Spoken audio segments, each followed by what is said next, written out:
1, social interaction. Topic 1, favorite places. Where do you usually go when you have spare time? I often go to the park in my free time to enjoy the fresh air and the peace and quiet. I like sitting by the lake too. Question 2. Are there any interesting places where you live where people can visit on weekends? There definitely are. We have beautiful large parks and long sandy beaches. There are also plenty of famous tourist attractions where I live. Question 3. In what way is a café a great place for people to enjoy their free time? I believe the atmosphere is the key to making customers feel relaxed. You can take your time and enjoy the drink with nice music in the background. I can either read a book or work on my laptop in a coffee shop. Even just for hanging out with friends, they are convenient and have something for everyone.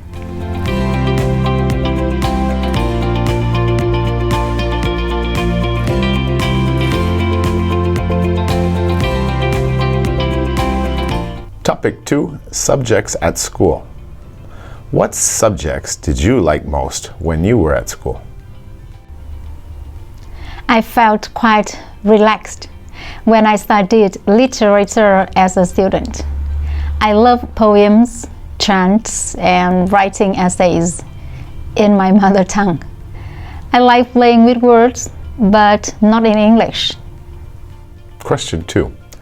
Do you think English is an important subject for all students to study at school? And if yes, why? Yes, I really do. It's the international language. It can open a lot of doors for them, and having communication skills is extremely important in life. Everyone should learn a little for the future. Question 3. Do you think students are studying too many subjects at school now? It's a good question. I agree that students should learn to understand the basics in many areas, but my question is how they learn effectively. I expect a different way for them to learn. I would like to see some educational reform in the near future to help children better understand this new world.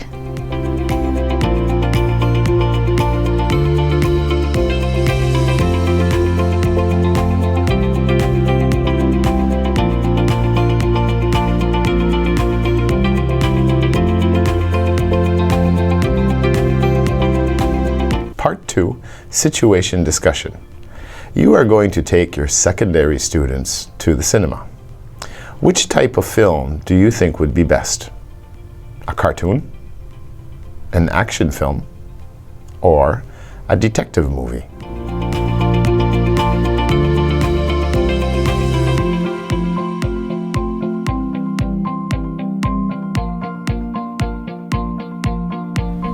As you know, cartoons are an inevitable part of every child's life. For my secondary students, a cartoon is the best for them because of the following reasons. Firstly, cartoons are funny. With a variety of cute characters and appropriate content, they really give children or kids pleasure. Cartoons always make people laugh. Children also need to relax and release stress, especially if they spend most of their day away from home or school. Secondly, cartoons are often educational. Watching characters, they relate to resolving challenges and conflicts or feelings like anger or sadness. This can help build children's self-confidence and problem-solving issues. They can learn lessons in kindness or resilience, the importance of teamwork or cooperation to developing a positive self-image, and even why they should eat healthy food. A lot of good can come from a right cartoon. Finally, cartoons spark creativity. Good cartoons are interactive and can get children's imaginations going and stimulate their interest in a wide range of topics. This may range from inspiring them to draw their favorite characters to coming up with their own stories, or maybe even try out a hobby or sport they saw in a program. On the other hand, action movies have a few drawbacks, like the hero who is built up as a good and ideal person, but also involved in the violence, which can create a negative impact on students. Action movies do have influential effects on the human psychology, especially in the minds of our younger generations. Besides that, detective movies are not always age appropriate and may include the situations that are too complicated for students to understand. In conclusion, a cartoon is our best option. Part 2, Situation Discussion. You are going to take your secondary students to the cinema. Which type of film do you think would be best? A cartoon, an action film, or a detective movie?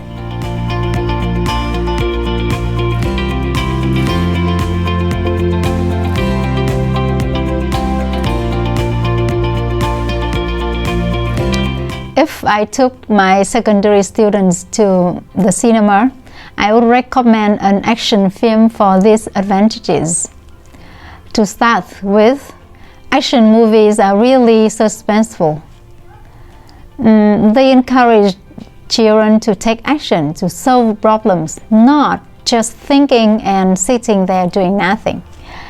That helps them to build courage and motivate them to get going. In addition, good action movies often bring students a hero or heroine that can become their role model to do meaningful things in life.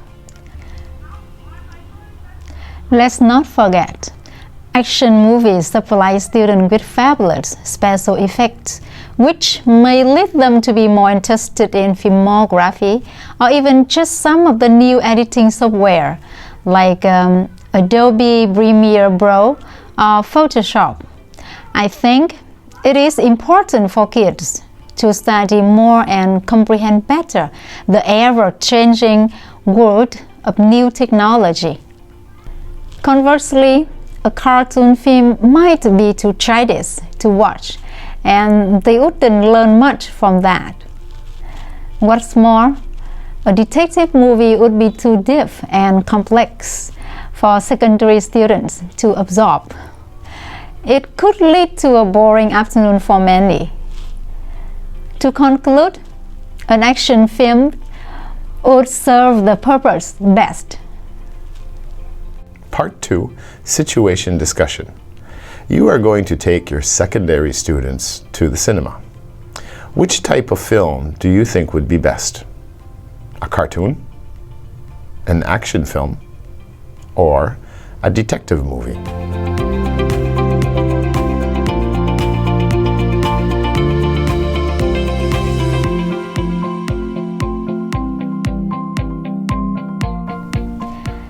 A detective film would be my first choice if we went to the cinema together, thanks to these following benefits.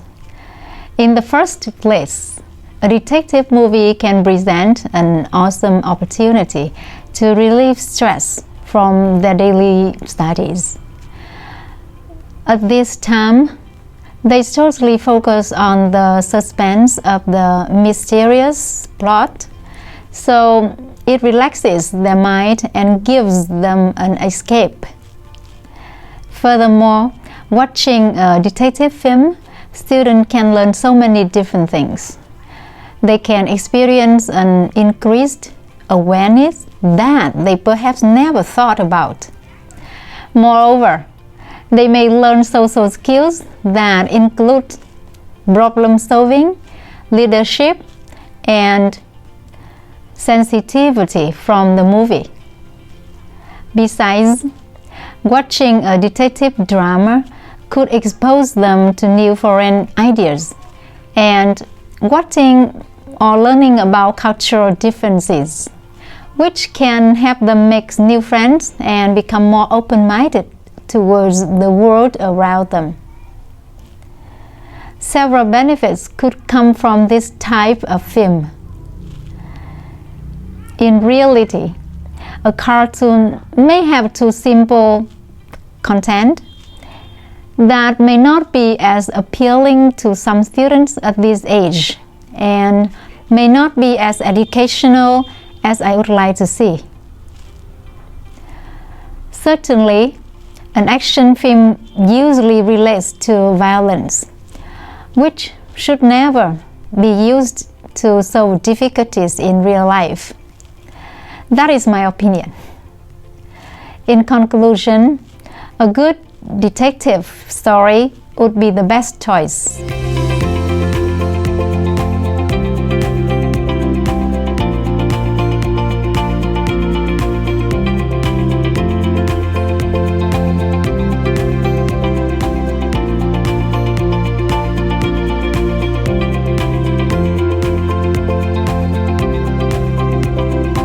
Part 3, Topic Development. You will discuss the topic punishment, as guided in the outline below.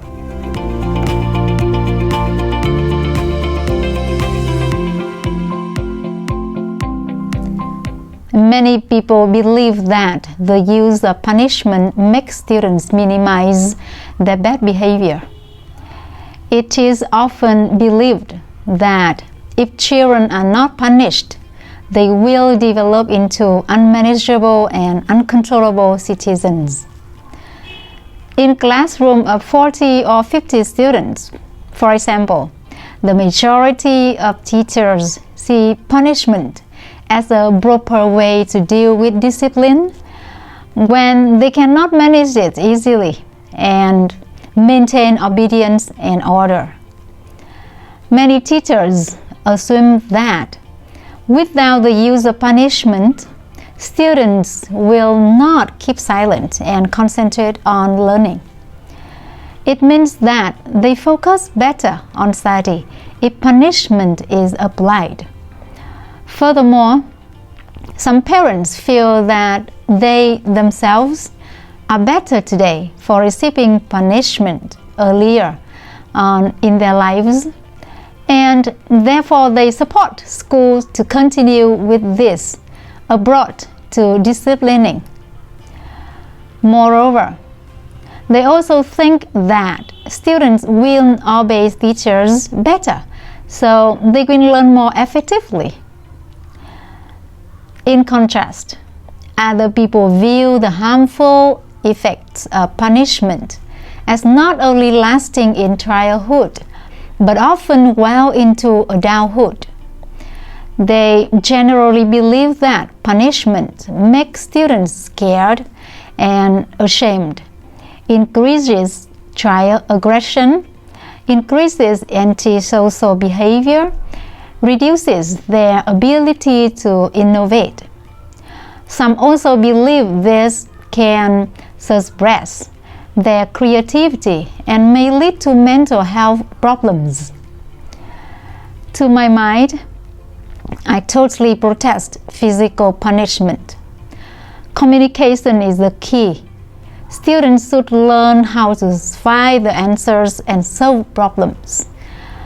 What good is it to remember the date of someone born in the 12th century and be scored on that? What skill does this improve? Furthermore, I also expect more involvement between parents and schools to help students to participate better at schools and in our communities. First question. Do you think punishment from teachers to students can change? If yes, how? I know it is difficult to change, but yes, it can be done.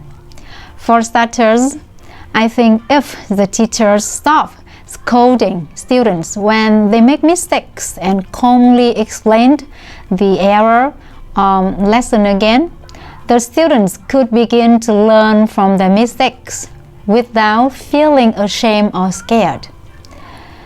This would certainly be a step in the right direction. Question 2. Why do you think some students misbehave in class or at school? I suspect in most cases it is because children do not understand their own emotions. They can be overwhelmed as a result, and this can lead to aggression. Other factors could be they want attention. They want to show independence. It could be that they lack problem-solving skills.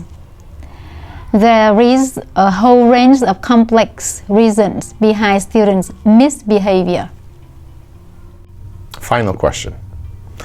What are the downsides to punishment in schools? The overuse of punishment in schools only inflicts long-term harm both physically and mentally on students. It can also lead to increased aggression among children. This only makes them feel unsafe and scared. Students begin not to enjoy the learning process. True education is what the world needs.